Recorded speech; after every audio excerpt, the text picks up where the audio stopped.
दोस्तों कैसे हो आप सब लोग। उम्मीद है आप लोग बहुत अच्छे होंगे और आप लोगों की तैयारी भी ठीक ठाक चल रही होगी। दोस्तों हम लगातार जो सीरीज चला रहे हैं एनटीपीसी का पिछला पेपर करवा रहे हैं उसका पार्ट नंबर 156 लेकर के आए हैं और इससे पहले 155 पार्ट्स करवा चुके हैं जो कि हजारों लोग देख भी रहे हैं और अपनी तैयारी को बूस्ट भी कर रहे हैं। तो अगर आपने नहीं देखा तो पिछले पार्ट की प्लेलिस्ट मिल जाएगी, वहां से आप देख सकते हो, या वीडियो के अंत तक इसी वीडियो के नीचे डिस्क्रिप्शन में लिंक मिल जाएगी, वहां से भी आप देख सकते हो। दोस्तों सबसे अच्छी बात यह है कि हम जो करंट अफेयर के क्वेश्चंस बताते हैं जो पिछले बार पूछे गए थे उनको अपडेट करके 2024 और 25 के हिसाब से बताते हैं। इससे आपकी करंट अफेयर भी अपडेट होती जाती है। साथ ही कोई अगर चित्र से समझने वाला क्वेश्चन है तो उसको हम चित्रों के माध्यम से भी समझते हैं। ऑप्शंस की बात करते हैं, जो ऑप्शंस दिए होते हैं उनसे क्या क्वेश्चन बन सकते हैं, कौन सा क्वेश्चन कितनी बार रिपीट हुआ है, ये भी हम आपको बताते हैं। चलिए शुरुआत करते हैं आज की वीडियो की। लेकिन साथियों अगर चैनल पे अभी तक नए हैं, सब्सक्राइब नहीं किया तो सब्सक्राइब करके हमारे चैनल से जुड़ जाएं और अपना प्यार और स्नेह ऐसे ही बनाए रखें।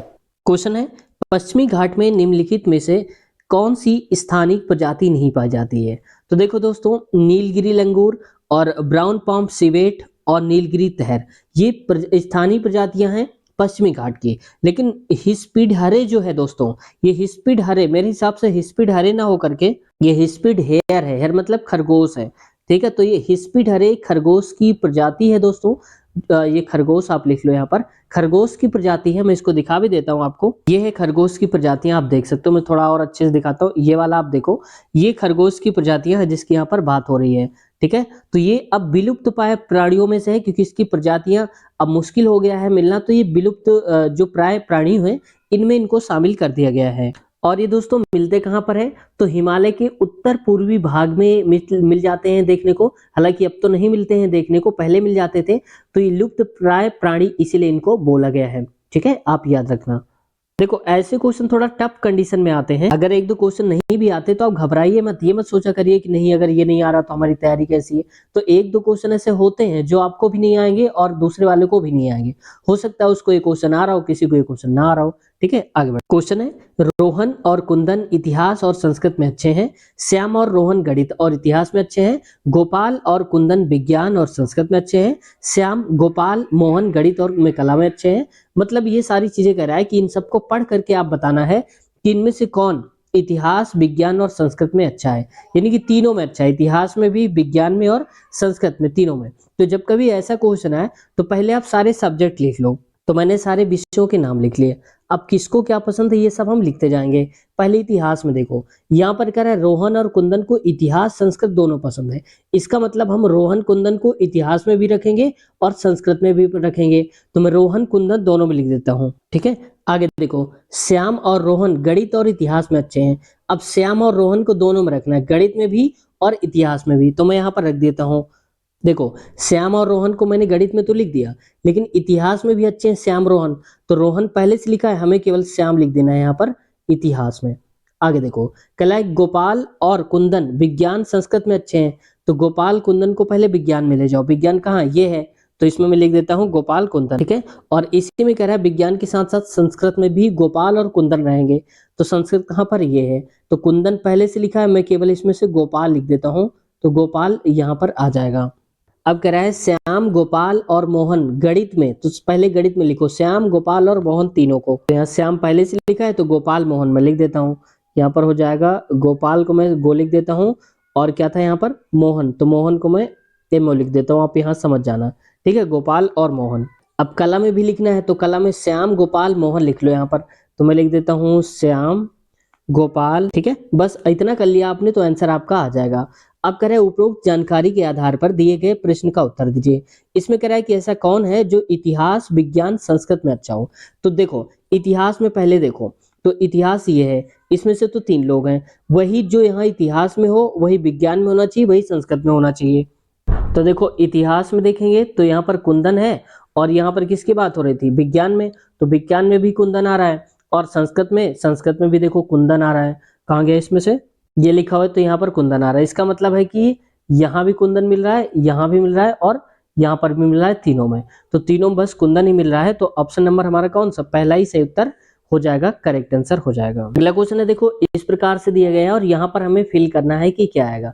तो पहले तो देखो यहाँ पर लिखा है जे के बाद के एल, एक एक करके देख लो। अच्छा तो देखो JK, फिर अंदर आ गया है L के बाद MNO, फिर देखो O के बाद क्या आता है PQ और R के बाद S, और यहाँ पर क्या आएगा T और फिर आएगा U, ऐसे करके, यानी कि UT आएगा। तो UT कहाँ है? ऑप्शन नंबर तीसरे में करेक्ट आंसर है, तीसरा वाला सही उत्तर हो जाएगा। अगला है हिमालय में धौलाधार पर्वतमाला डैश का एक भाग है, तो ये दोस्तों निम्न हिमालय का भाग है, ऑप्शन चौथा करेक्ट आंसर हो जाएगा। ये है देखो निम्न हिमालय का भाग धौलाधार रेंज, जितना भी आप ये पर्वतमाला देख रहे हो ना यहाँ से यहाँ तक, ये पूरा धौलाधार ही कहलाता है, ठीक है, तो आप यहाँ से देख सकते हो। अगला क्वेश्चन है एक सम पंचभुज के कोण के माप और सम अष्टभुज के कोण के माप का अनुपात ज्ञात करना है। तो देखो अगर हमें फॉर्मूला पता होगा तो आप आराम से कर लोगे। तो देखो कोई भी अगर बोला जाए कि कोणों का माप बताना है तो आप हमेशा लगाया करो n-2 इंटू में 180 और अपान में n, ये होता है कोणों का माप बताना होता है टोटल, ठीक है। और देखो दूसरा वाला भी कह रहा है, मान लो पंचभुज है और अष्टभुज है तो दोनों का अनुपात बताना है, तो अनुपात पहले वाला और दूसरे वाले में भी यही फॉर्मूला लगा दो, n-2 इंटू में 180 और अपान में हो जाएगा n। अगर आप पहले वाले को n1 मानते हो, दूसरे वाले को n2, इसको n1 तो इसको n2, देखो 180 से 180 कट जाएगा, मतलब हमारे पास बचेगा n1 माइनस का 2 और अपान में n1, अनुपात में हो जाएगा n2 माइनस का 2 और अपान में n2, इतना हो जाएगा। n1 की वैल्यू क्या दी है? पंचभुज है, पंचभुज का मतलब n की वैल्यू 5, अष्टभुज का मतलब जो n की वैल्यू होगी होगी 8, तो पंचभुज मतलब 5, तो 5 माइनस का 2, नीचे कितना आएगा? 5 आ जाएगा। अनुपात देखो यहाँ पर अष्टभुज तो 8 माइनस का 2 और नीचे आ जाएगा 8, इसको आगे क्या लिखेंगे? 5 में से 2 गया तो आएगा 3, तो 3 बटे में हो जाएगा ये 5, और यहाँ पर लिखेंगे 8 में से 2 यानी कि 6 बटे में 8, काट देंगे तो 2 3 6, 2 चौको 8 हो जाएगा, 3 से 3 कट जाएगा, मतलब यहाँ पर बचेगा 1 बटे में 5 अनुपात में 1 बटे में 4, इसको उल्टा करेंगे तो 4 यहाँ पर आ जाएगा इधर और 5 यहाँ, तो अनुपात हो जाएगा 4 अनुपाते में 5, तो 4 अनुपात 5 कहाँ लिखा है? ऑप्शन नंबर तीसरा करेक्ट आंसर हो जाएगा, यहाँ से देख सकते हैं। अगला क्वेश्चन, कोण 54 का मान रेडियन में बराबर है किसके? यानी कि देखो 54 डिग्री को हमें रेडियन में बदलना है, तो जब कभी रेडियन में बदलना हो तो हमेशा एक फार्मूला याद रखो, मैं लिख देता हूं, आप इसको थोड़ा छोटा करता हूं। रेडियन बराबर आपको करना है पाई बटे में 180 और गुणे में जो भी कोण दे के रखा हो, ठीक है। तो पाई बटे में 180 और कोण कितना है? ये है 54, तो 9 से काटेंगे, 9 दूनी 18 और 9 छः का 54, फिर काटेंगे 2 3 या 6 और 2 1 कम 2 यानी कि 10, तो पाई इंटू 3 तो कितना हो जाएगा? 3 पाई, और नीचे हो जाएगा 10 बचा है तो 10 लिख दो, यानी कि 3 पाई बाई 10 हो जाएगा। तो कहाँ लिखा हुआ है? 3 पाई बाई 10, तो ऑप्शन नंबर हमारा चौथा करेक्ट आंसर हो जाएगा, यहाँ से देख सकते हो आप। तो बस आप ये फार्मूला याद रख लो जो मैंने बताया, कौन सा है वाला? रेडियन इक्वल टू याद रखना है पाई बाई 180 इंटू में जो भी कोण दे के रखा गया हो एंगल, इससे आपको चेंज करने को आसानी हो जाएगी। अगर मान लो कहीं पर यह कह दिया जाए कि रेडियन दिया है और इसमें क्या होगा उल्टा करके कोण बताना पड़े, तो आप इसी फार्मूले से रख देना, कोण की वैल्यू निकल आएगी, रेडियन की वैल्यू रख देना, बस गुणा करा के कर लेना। अगला क्वेश्चन है, आप पूर्व में खोले गए प्रोग्राम पर जाने के लिए निम्नलिखित में से किस कीबोर्ड शॉर्टकट का उपयोग करेंगे? यानी कि अगर आप कोई पहले बार कर रहे थे, कोई सीट ओपन थी पहले कंप्यूटर में, तो दोबारा से आप उस पर वापस करना चाहते हो तो क्या करना होगा आपको? तो Alt प्लस शिफ्ट और प्लस टैब दबाना होगा आपको वहीं पर जाने के लिए, तो ऑप्शन चौथा करेक्ट आंसर हो जाएगा, ठीक है। अब हो सकता है आपसे ये ना पूछ के ये वाला पूछ ले कि Alt प्लस टैब क्या होता है, तो Alt प्लस टैब का मतलब होता है जो भी हमारे पास विंडो खुली होती है, जैसे मान लो कोई विंडो खुली है उसके बीच में हमें स्विच करना है, तो हम यहाँ पर पहुंचने के लिए डायरेक्ट Alt प्लस टैब का यूज करते हैं, ठीक है। यानी कि ओपन विंडो के बीच में अगर हमें स्विच करना है तो Alt प्लस टैब का यूज करेंगे। वहीं कंट्रोल प्लस होम, इसका मतलब होता है डॉक्यूमेंट, कोई भी डॉक्यूमेंट है उसके अगर हमें होम पेज पर जाना है तो होम पेज पर जाने के लिए हम कंट्रोल प्लस होम का यूज करते हैं। वहीं पर कंट्रोल प्लस एन, इसका मतलब होता है न्यू वर्कबुक अगर हमें ओपन करनी है कोई भी, तो हम यही दबाते हैं, क्या सा? कंट्रोल प्लस एन दबाते हैं, तो न्यू वर्कबुक आ जाएगी, न्यू सीट आ जाएगी जिस पर हम काम आसानी से कर सकते हैं।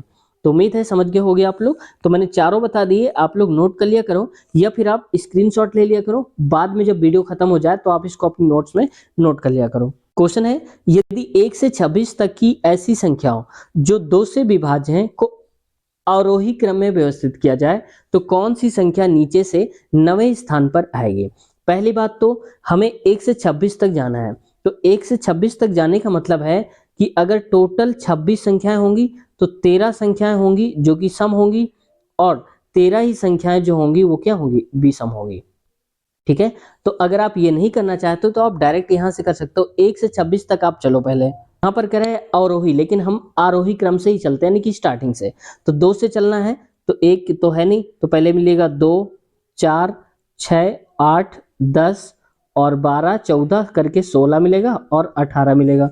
18 के बाद 20, 22, 24 और क्या मिलेगा, 26 मिलेगा। ये इतनी संख्याएं 13 हो गई। ठीक है, तो 13 संख्याएं। अब मान लो अवरोही क्रम में अगर व्यवस्थित करते तो 1 नंबर पे ये आता, दूसरे पे ये आता, तीसरे में, चौथे में, ऐसे करके।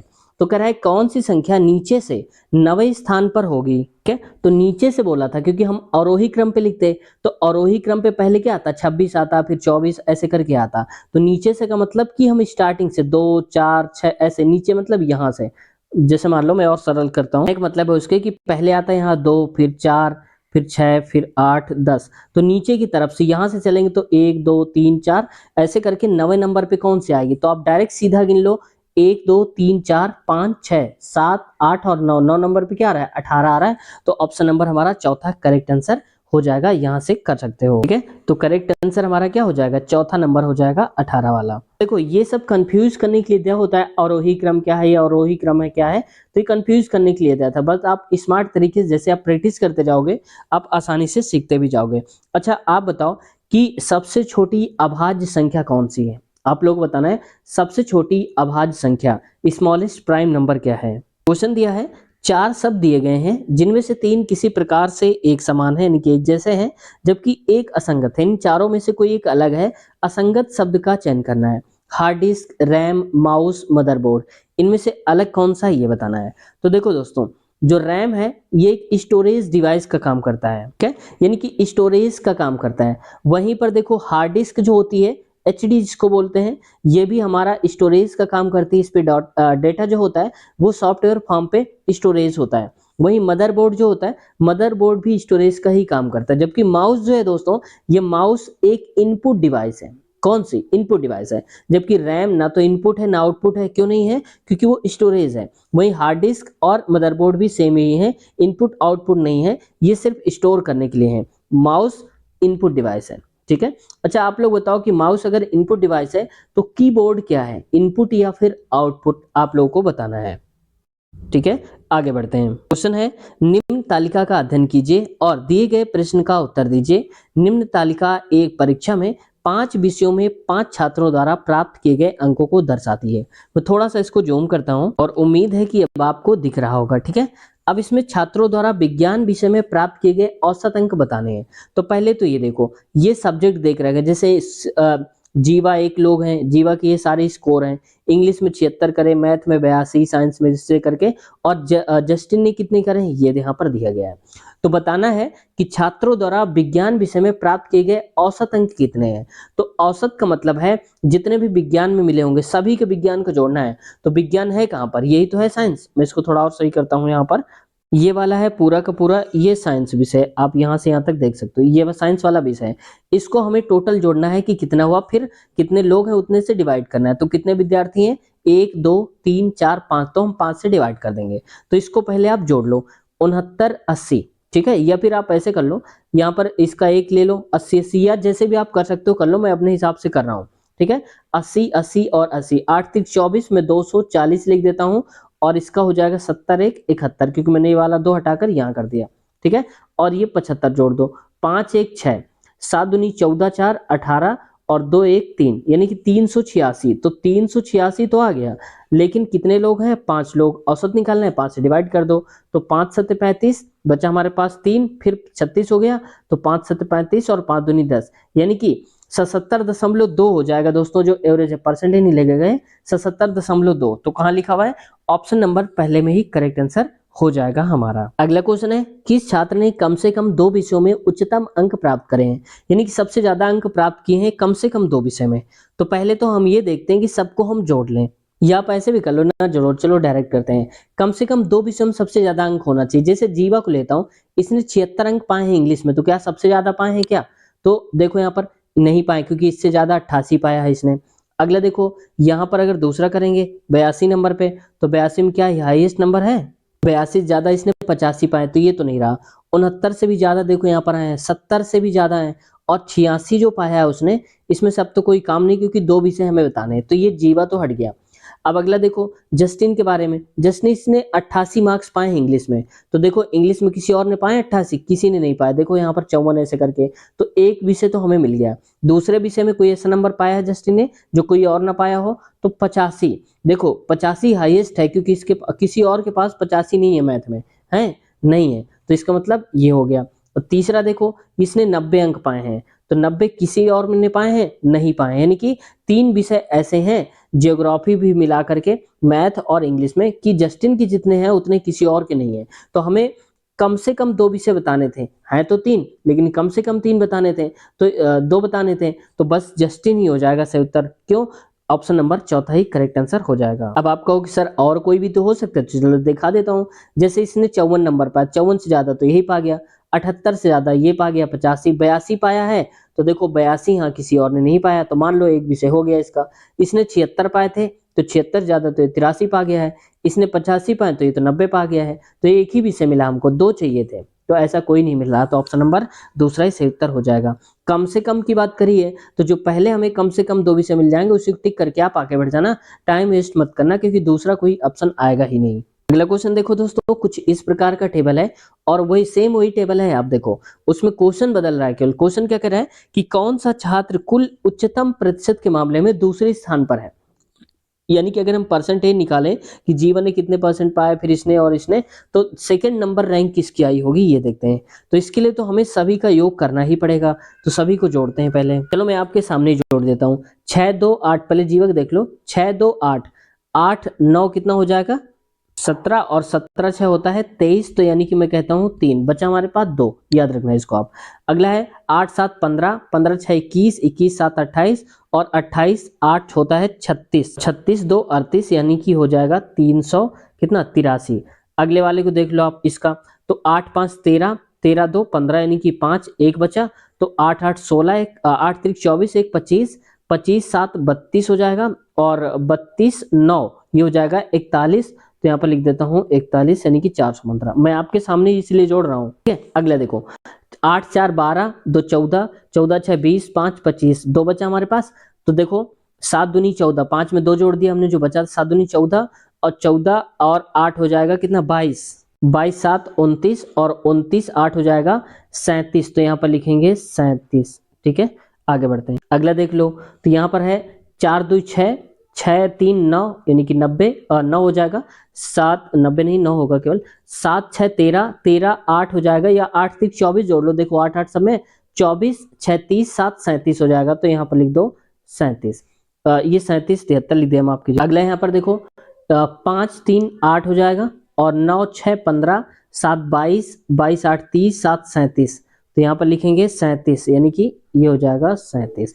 तो अब देखो सेकंड नंबर, अब प्रतिशत से मतलब नहीं, क्योंकि सेम सेम नंबर होंगे तो परसेंट, जिसके सेकंड नंबर पे सबसे ज्यादा मार्क्स वही हो जाएगा। तो सबसे ज्यादा तो 415 वाले के, लेकिन हमें सेकंड नंबर वाला चाहिए, तो इसको कट कर दो थोड़ी देर। अब देखो सबसे ज्यादा कौन बचा, तो 378 है, ये इससे भी ज्यादा 379 है, और ये 383 है, यानी कि इसके सबसे ज्यादा नंबर है सेकंड नंबर पे। कौन है? जीवा है, तो जीवा से उत्तर हो जाएगा ऑप्शन पहला ही वाला करेक्ट आंसर हो जाएगा, ठीक है। इसमें कह रहा है सेम वही टेबल है, क्योंकि 3 4 क्वेश्चन आते हैं इसमें। पहले और 5वें स्थान पर रहे छात्रों के कुल प्राप्तांकों का अंतर बताना है। तो पहले नंबर पे कौन रहा, तो पहले मैंने लिखा था, तो फिर से मैं लिख देता हूँ उसको, आप लोग याद रखना। मैं सभी की वैल्यू नीचे लिख देता हूँ, ठीक है, ये वैल्यू रख दी। अब देखो पहले और 5वें, तो सबसे ज्यादा नंबर किसके हैं, ये हैं 415, तो यहाँ लिख दो आप 415। दूसरा 5वें नंबर पे कौन आता है, तो 5वें नंबर पे देखो सबसे कम किसके, वही 5वें नंबर पे आएगा, भाई पहला और 5वां। तो सबसे कम किसके हैं, 378 है, 379, यानी कि 315 वाला सबसे कम है, इससे कम कोई नहीं है, तो 315 लिख दो। बस इनका अंतर निकालना है, तो 0 से 0, और यहाँ पर आएगा 100, ठीक है। 315 400 का अंतर है। तो देखो आप ऑप्शन में कहीं पर भी 100 नहीं दिया है और इसीलिए इस क्वेश्चन को निगलेक्ट किया गया है। निगलेक्ट का मतलब होता है दोस्तों कि जब कोई क्वेश्चन बनाने वाले ने ही गलती करी हो, यानी कि ऑप्शन में कोई आंसर ही ना मिल रहा हो या क्वेश्चन गलत हो, तो उसके बोनस मार्क्स मिलते हैं सभी स्टूडेंट को। यानी कि जिनका इस शिफ्ट में ये क्वेश्चन आया होगा क्वेश्चन पेपर, उनको इस क्वेश्चन के सभी को बोनस मार्क्स मिलते हैं। ठीक है, तो देखो यहाँ पर लिखा है for this question discrepancy is found in question answers, यानी कि कह रहा है इसमें से कुछ गड़बड़ पाया गया है, इस वजह से इस क्वेश्चन को हटा दिया गया है। इग्नोर्ड फॉर ऑल कैंडिडेट्स, सभी कैंडिडेट्स के लिए इग्नोर कर दिया गया है। तो अच्छा भी होता है क्योंकि सबके मार्क्स बढ़ते हैं, कैसा भी शिफ्ट हो कुछ भी हो, क्योंकि शिफ्ट तो सभी का ही रहेगा ना, एक ही शिफ्ट वालों की बात हो रही है। क्वेश्चन है देखो अगला कि 6 11 8 9 ऐसे करके दिया है, तो बताना है कि यहाँ क्वेश्चन जो मार्क लगा है इसकी जगह पर क्या आएगा। तो पहले देखते हैं यहाँ पर आया कैसे होगा। तो 6 में से 2 जोड़ा गया होगा तो 8 आ गया, 8 में से 3 जोड़ा गया होगा प्लस का 3 तो 11 आ गया, 11 में से आप बताओ 2 2 1 1 बढ़ा रहे हैं, 2 से 3 हुआ, 3 से 4, यानी कि आप 4 जोड़ेंगे, तो 11 में से 4 जोड़ दो कितना आ जाएगा, 15 आ जाएगा। यहाँ 15 आना चाहिए था, यानी कि मान लो यहाँ पर 15 आना चाहिए था क्वेश्चन मार्क की जगह पे। अब आगे के देखो यहाँ क्या लॉजिक है, 11 में से 9 हुआ यानी कि माइनस का 2 हुआ है, फिर यहाँ 7 से 9 से 7 यानी कि फिर 2 माइनस हो गया, 7 से 5 फिर -2 हो गया, यानी कि यहाँ पूरी सीरीज सही है, तो यहाँ पर 15 आना चाहिए क्वेश्चन मार्क की जगह पे। तो ऑप्शन नंबर तीसरा करेक्ट आंसर हो जाएगा। ठीक है, आगे बढ़ते हैं। अगला है एक निश्चित कोड भाषा में हाउस को ESUOH लिखा जाता है, तो उसी कोड भाषा में क्लॉक को किस प्रकार से लिखा जाएगा ये देखते हैं। तो देखो यहाँ पर हाउस ई लिखा है, तो इसको किया कैसे गया होगा। तो देखो दोस्तों यहाँ पर मैं लिख देता हूँ HOUSE और यहाँ क्या लिखा है ESUOH लिखा है। तो देखो ये वाला लास्ट का ये पहले, फिर ये और ये, यानी कि उल्टा करके उसी को लिख दो, लास्ट से उठाओ और लिखते चले जाओ। तो वैसे ही क्लॉक देखो CLOCK, ठीक है। अब इसको लास्ट से उठाओ लिखते चले जाओ, तो पहले के उठाएंगे तो के, फिर सी और ओ, एल और सी, तो क्या बन जाएगा KCOLC। तो कहाँ लिखा है KCLO, तो देखो KCLO इसमें भी लिखा है और KCLO लास्ट में सी आना चाहिए, सी आ रहा है। देखो यहाँ पर LC आना चाहिए, तो OC आ रहा है, LC आ रहा है, तो ऑप्शन नंबर पहला ही सही उत्तर हो जाएगा। तो देखा किस प्रकार से कंफ्यूजिंग वर्ड आते हैं। क्वेश्चन दिया है दोस्तों कि सोहन ने राजू से कहा कल मैं तुम्हारी माँ के पिता की इकलौती नातिन सुनीता से मिला। तो देखो जब कभी ब्लड रिलेशन का क्वेश्चन है तो आप अपने ऊपर उसको लिया करो, यानी कि अगर आप होते उस जगह पे तो आप क्या बोलते हैं। तो देखो कह रहा है कि कल मैं तुम्हारी माँ की पिता, तो आप बताओ आपके माँ के जो पिता होंगे आपके नाना जी होंगे, और पिता की इकलौती नातिन, तो वो क्या होंगी आपकी या तो मामा की बेटी होंगी, भाई नातिन उन्हीं तभी तो होंगी, और या फिर आपकी खुद की यानी कि आपकी बहन बहन होंगी तभी तो लगेगी नातिन। आपके नाना की नातिन कौन होगी, या तो आपकी बहन होगी, ठीक है, और या तो आपके मामा की लड़की होगी। राजू ने कहा कि उसकी माँ अपने माता पिता की इकलौती संतान थी, यानी कि उसके कोई भाई तो थे नहीं। तो जब आपकी माँ के कोई भाई नहीं होंगे इसका मतलब आपके कोई मामा नहीं होंगे, और आपके कोई जब मामा नहीं होंगे तो उनकी बेटी का सवाल ही पैदा नहीं होता।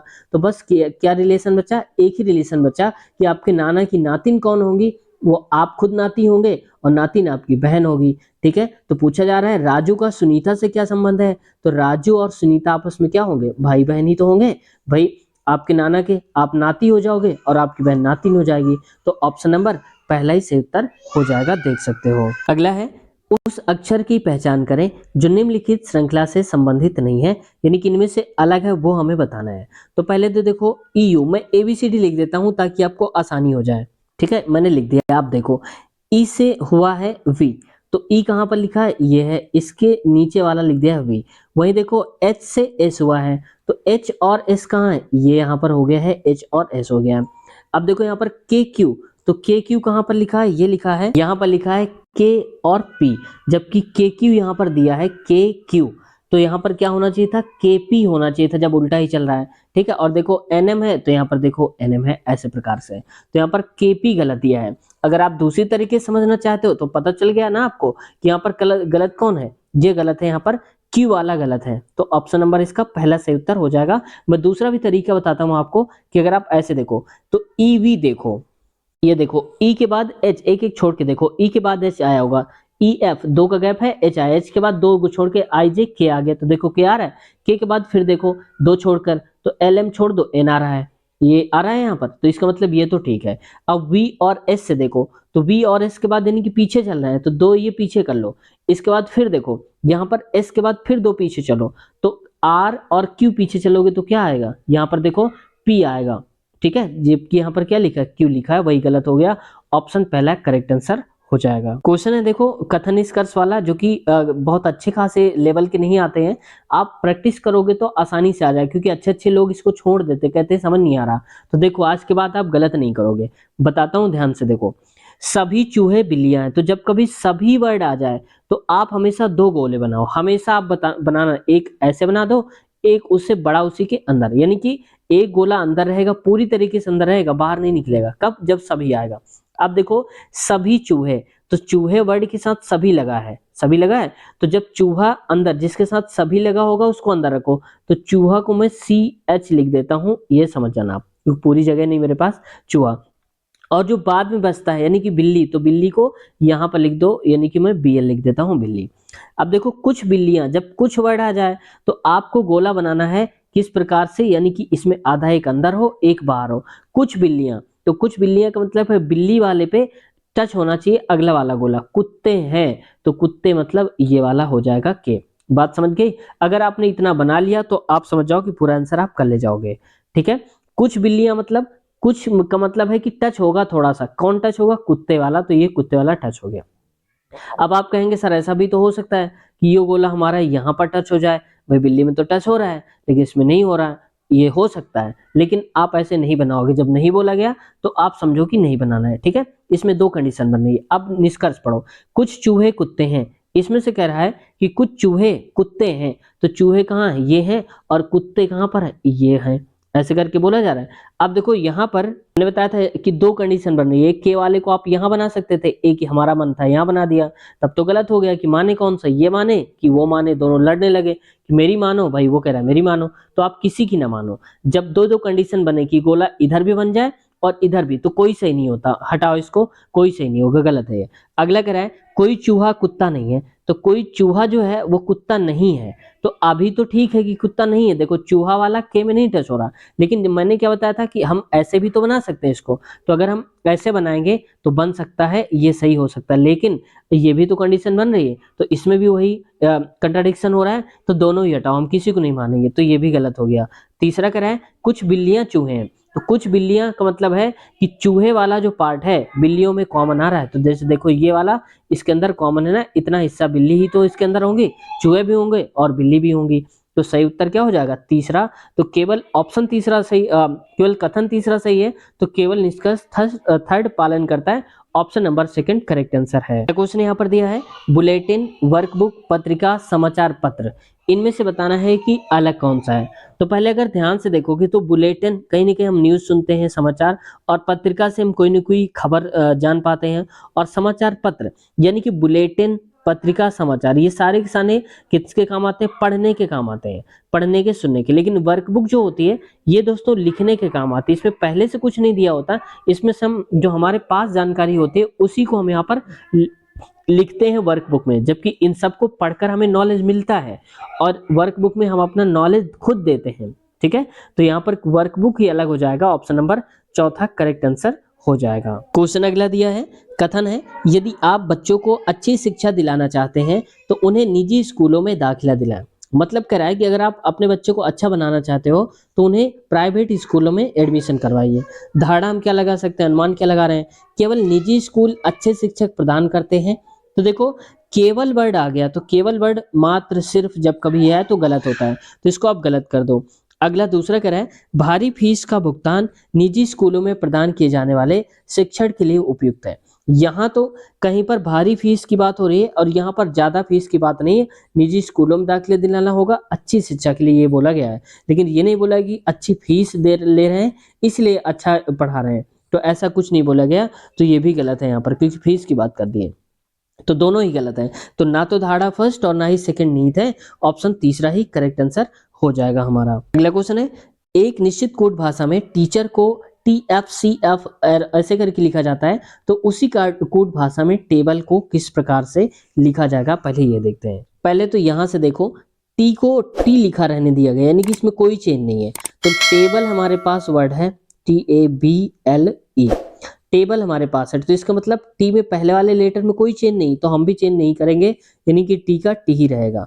अगला देखो ई के बाद एफ आ गया है, यानी कि ई के बाद एफ डायरेक्ट अगला वाला लेटर, तो ए के बाद भी लेटर अगला क्या आता है, बी आता है। तीसरे में देखो ए है, ए के बाद सी आ गया, यानी कि B C, A B C, ये बी वाला गैप है, यानी कि ए का गैप, तो बी के बाद हम चलेंगे तो क्या मिलेगा, सी और डी, तो सी का गैप कर दो तो यहाँ पर क्या आ जाएगा, डी आ जाएगा। तो टीबीडी कहाँ लिखा है, टीबीडी, तो टीबीडी इसी में लिखा है, बाकी किसी में नहीं लिखा है। मैं पूरा समझा रहा हूँ क्योंकि आपको बता रहा हूँ, इसलिए मैं पूरा ही बता देता हूँ। अगला देखो यहाँ पर, इसके बाद फोर्थ वाला लेटर देखो, तो फोर्थ में क्या लिखा है, सी, सी के बाद क्या आ गया है, एफ आ गया, तो सी के बाद देखो क्या आया होगा, डी ई और फिर एफ, यानी कि दो का गैप। तो वैसे ही यहाँ पर भी आप देखो फोर्थ वाले पे एल के बाद क्या आएगा, एम एन और ओ, यानी कि ओ आना चाहिए, तो यहाँ पर हो जाएगा ओ। ठीक है, अगला आर के बाद एक्स देखो, आर के बाद क्या आता है, STUVW, कितने का गैप, 5 का, तो इसके बाद भी आपको 5 का गैप करना है, आर के बाद एक्स, यानी कि क्या आएगा कि RSTUVW, तो क्या आएगा, एक्स आ जाएगा। यहाँ पर क्या आ जाएगा आपके जो दोस्तों, हमें तो ई से चलना है ना, तो ई से आप 5 लेटर आगे बढ़ा दो, तो ई के बाद आएगा FGHIJ। ठीक है, तो यहाँ पर क्या आ जाएगा, 5 से ज्यादा हो गया क्या, 3 2 5, यानी कि आ जाएगा यहाँ पर आई। तो यहाँ पर देखो ई है, ई के बाद 5 करते हैं तो आएगा FGHI, तो ऑप्शन नंबर यहाँ पर आई। हालांकि इसमें मेरे हिसाब से आई ना आकर कुछ और दिया होना चाहिए था। ठीक है, क्योंकि यहाँ पर 5 के गैप कर रहे हैं और ई के बाद 5 के गैप कर रहे हैं, तो आई नहीं आ रहा है, तो इसका मतलब है कि यहाँ पर थोड़ा सा चेंज होना चाहिए था, लेकिन ऑप्शन को देखते हुए यहाँ पर तीसरा ही आंसर सही उत्तर हो जाएगा। क्वेश्चन है, उस वेन आरेख का चयन करें जो दिए गए वर्गों के बीच के संबंध को सर्वोत्तम ढंग से निरूपित करता है, जैसे गुलाब, फूल और कमल।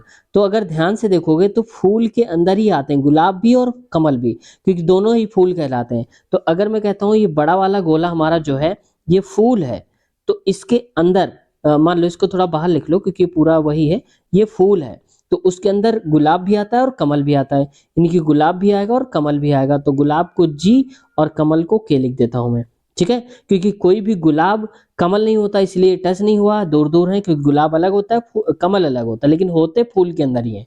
तो देख लो यहाँ पर कहाँ बना है ऐसा कुछ, तो ऑप्शन नंबर पहले में ही बना है, यहाँ पर देख सकते हो, तो ए में बना है, तो ए कहाँ पर है, ऑप्शन नंबर तीसरा करेक्ट आंसर हो जाएगा। देखा, तो कैसे वो कंफ्यूज करते हैं, यहां से मान लो हमने कहा ए सही है और फटाक से आप पहले वाले में लगा देते कि नहीं ए सही, तो जबकि ए कहाँ लिखा है, तीसरे वाले में लिखा है, इसलिए सही उत्तर हमारा तीसरा वाला करेक्ट आंसर होगा। क्वेश्चन है अगला, यदि प्लस का अर्थ गुणा है, माइनस का भाग है और गुणे का माइनस और भाग का प्लस है, तो निम्नलिखित में से कौन सा समीकरण सही है। तो देख लो, आप एक तरफ से स्टार्ट करो, या फिर देखो कई ऐसा भी होता है कई बार कि हम सबसे पहले ये देखते हैं कि भाग वाला है कहाँ पर, माइनस का अर्थ में भाग है, तो जहां माइनस उसको हम भाग समझेंगे, तो भाग लगा दोगे तो देखो 4 दूनी 8 पूरा कट जाएगा, यहाँ पर भी देखो ये कट रहा है, ठीक है, और यहाँ पर भी देखो कट रहा है, और यहाँ पर भी कट रहा है, तो इसका मतलब हम डायरेक्ट ट्रिक नहीं लगा पाएंगे, क्योंकि यहाँ पर हम यही देखते हैं कि जो न कटे वही करना है। हम नीचे से स्टार्ट करते हैं, तो हमें पहले साइन चेंज कर देना है, तो साइन प्लस का अर्थ हमें करना है गुणा, और गुणा का अर्थ क्या दिया है, माइनस करना है, तो 7 माइनस का 9 हो जाएगा, और भाग, भाग का अर्थ दिया है प्लस, तो ये हो जाएगा प्लस का 6, फिर देखो माइनस, माइनस का अर्थ है भागे, तो भागे में हो जाएगा 3, और प्लस, तो प्लस का अर्थ क्या है, गुणे में 2, सॉल्व कर लो, तो ये हो जाएगा 6, क्योंकि 6 बटे में 3, तो 3 दूनी 6 आ जाएगा 2, तो 7 माइनस का 9 प्लस का 2 और यहाँ पर गुणे 2, तो 2 दूनी 4, तो 4 7 11, 11 में से 9 गया तो आ जाएगा माइनस 11 में से ये 9 गया तो प्लस का 2 आएगा, लेकिन यहाँ तो 6 दिया है तो ये तो गलत हो गया। ठीक वैसे ही आप चेक कर लेना, मैं इसको करके बता देता हूँ। तो देखो यहाँ पर लिखा है 8, मैं सेकंड वाले को ले रहा हूँ 8, और प्लस का अर्थ है गुणा, तो गुणे में हो जाएगा 6, भाग है और भाग का अर्थ दिया है यहाँ पर क्या, प्लस है, तो प्लस 12 लिख देता हूँ, फिर है गुणा, और गुणे का अर्थ है यहाँ पर गुणा कहाँ है, गुणे का अर्थ है माइनस, तो ये हो जाएगा माइनस का 4, फिर माइनस दिया है, और माइनस का अर्थ पहले क्या दिया था, यहाँ पर माइनस का अर्थ हो जाएगा भाग, तो यहाँ लिखेंगे भागे में 2। तो हमने बताया था जब कई सारे साइन आते हैं, गुणा भाग जोड़ घटाओ, तो आप सबसे पहले भाग सॉल्व करेंगे, गुणा जोड़ और फिर घटाना, तो भाग कहाँ ये है, तो 4 में से 2 से भाग दो, 2 बार में जाएगा, यानी कि 8 गुणे में 6 प्लस का 12 और यहाँ पर आ जाएगा माइनस का 2। फिर गुणा सॉल्व करेंगे, 8 छंग 48, ये 48 है, प्लस का 12 माइनस का 2, ठीक है। तो 48 12 होता है 60, 60 में से 2 हटाएंगे तो 58 आ जाएगा, तो 58 आना चाहिए, तो देखो आ रहा है 58, तो ऑप्शन नंबर दूसरा ही हमारा करेक्ट आंसर हो जाएगा यहाँ से, ठीक है। तो दोस्तों समझ गए होंगे आप। तो हमने ये पूरा का पूरा क्वेश्चन पेपर समाप्त कर लिया, क्योंकि 100 तक क्वेश्चन हो गए। अब इसके बाद अगला क्वेश्चन पेपर उठाएंगे हम, यहाँ पर आप देख सकते हो या इसको अब हम सॉल्व करेंगे, जो कि 4 फरवरी 2021 को पूछा गया था और दोपहर की शिफ्ट 10:30 से 12 के बीच में पूछा गया था। इसको हम सॉल्व करेंगे, लेकिन अभी नहीं, अगली वीडियो में। और अगली वीडियो की लिंक, जो ये सोल्यूशन होगा, अगली वीडियो की लिंक आपको इसी वीडियो के नीचे डिस्क्रिप्शन में मिल जाएगी, वहां से आप आसानी से देख सकते हो। लिखा होगा अगला पार्ट, पहले लिंक होगी, उस पर क्लिक करते ही अगला पार्ट आपको मिल जाएगा। अगर अभी वर्तमान समय में नहीं मिल पा रहा, थोड़ा वेट कर लीजिए, जैसे रिकॉर्ड होता है लिंक उसकी हम लगा देंगे वहां पर। दोस्तों अगर आप स्टार्टिंग से देखना चाहते हैं, मैं तो ये कहता हूं कि अगर आप अपनी कंप्लीट तैयारी करना चाहते हो तो स्टार्टिंग से सारे पार्ट अगर आप देखते हो तो आप एक बेहतरीन और सिस्टमैटिक ढंग से तैयारी कर पाओगे। जैसे मान लो कि कुछ पार्ट हैं, हमने 25 तक क्वेश्चन कराए, तो इसके आगे वाले देखेंगे तभी तो आप सही तरीके से चल पाएंगे ना। तो पार्ट डेली आप फिक्स कर लीजिए कि आपको 5 पार्ट देखना है, 10 पार्ट देखना है या 2 पार्ट देखना है, जितना भी आपके पास टाइम हो उतने पार्ट आप देखिए, लेकिन सही सिस्टमैटिक ढंग से देखिए, एक क्रम वाइज देखिए। और क्रम वाइज आपको ढूंढना नहीं पड़ेगा, हमने प्लेलिस्ट बनाया है, प्लेलिस्ट में सारे पार्ट्स हमने क्रम से ही लगा दिए हैं, तो आसानी हो जाएगी। या फिर पहले पार्ट की लिंक इसी वीडियो के नीचे में लगा दूंगा, लिखा होगा पार्ट फर्स्ट एनटीपीसी, तो उसको क्लिक करके आप पार्ट एक्स में पहुंच सकते हैं। और हमारी चैनल पे कोई भी वीडियो देख रहे हो उसका अगला पार्ट की लिंक हमेशा डिस्क्रिप्शन में रहती है। जैसे मान लो कि अगर आप पार्ट नंबर 56 देख रहे हैं तो 57 नंबर की जो लिंक होगी वो नीचे ही होगी, 57 देख रहे हैं तो 58 की लिंक, यानी कि कोई भी पार्ट आप देखेंगे तो उसके नीचे अगले पार्ट की लिंक उसके नीचे ही दी रहते हैं डिस्क्रिप्शन में। हम इसलिए दे देते हैं ताकि आपको बहुत ज़्यादा परेशान ना होना पड़े, डायरेक्ट आप क्लिक करें और अगला पार्ट शुरू हो जाए। इसलिए दोस्तों हमने एनटीपीसी के बहुत सारे पार्ट्स करवाए हैं, साथ ही ग्रुप डी आप देख रहे हैं यहाँ पर कि बेहतरीन तैयारी कर सकते हो आप, 2025 में आप एक सीट पक्की कर भी सकते हो। तो इसमें पदों की संख्या हालांकि बहुत कम है, लेकिन अभी बढ़े की उम्मीद है ऐसा। तो देखो तैयारी करना चाहते हैं तो ग्रुप डी के बहुत सारे प्रीवियस ईयर करवा दिए हमने, और अभी भी एक नई सीरीज चला रहे हैं जिसमें कई सारे पार्ट्स करवा भी चुके हैं, और प्लेलिस्ट भी हमने अलग से बना दिया है ग्रुप डी पिछले पेपर के नाम से, तो वहां से भी आप देख सकते हो उस, या फिर मैं एक वीडियो की लिंक उसकी भी दे दूंगा नीचे डिस्क्रिप्शन में, वहां से भी आप देख लेना। दोस्तों आज की वीडियो कैसी लगी कमेंट सेक्शन में जरूर बताइए। किसी का किसी भी प्रकार का कोई क्वेश्चन है, डाउट है, तो आप पूछ सकते हो, और आपके क्वेश्चन का जवाब अवश्य मिलेगा। जैसे हजारों लोगों ने अब तक कमेंट्स करे हैं, सबका जवाब हमने दिया है, तो आपका भी जवाब अवश्य देंगे। दोस्तों अगर चैनल पसंद आया हो, वीडियो से कुछ सीखने को मिला हो, तो चैनल को सब्सक्राइब कर लीजिए, साथ ही बेल आइकन भी दबा लीजिए, ताकि जब भी हमारी वीडियो आए आपके पास नोटिफिकेशन पहुंच जाए और आप वीडियो को देख पाएं। दोस्तों अगले पार्ट की लिंक नीचे है, क्लिक करिए, मिलते हैं अगले पार्ट में। अपना ख्याल रखिए, टेक केयर, बाय बाय।